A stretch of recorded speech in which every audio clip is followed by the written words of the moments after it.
What's her name? You met her last week. She's walking towards you right now and nothing. By the end of this video, you'll know exactly why this happens and how to make sure it never does again. But first, here's what's actually happening in your brain right now.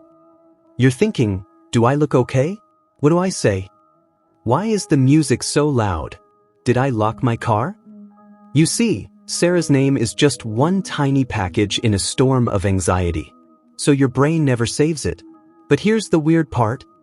You remember her face, her dog, her job, but the name? Gone.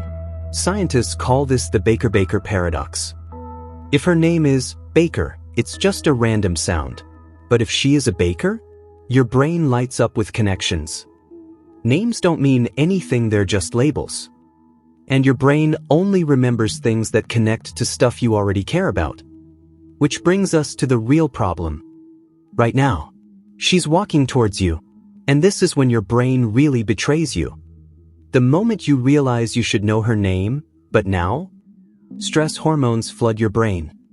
The pressure to remember actually blocks you from remembering. It's like trying to find a book while the library's on fire. You're screwed, right? Not if you know the trick. 2 things. First, say their name immediately, out loud. This forces your brain to actually save it. Second, make it weird. Picture Sarah surfing on a donut.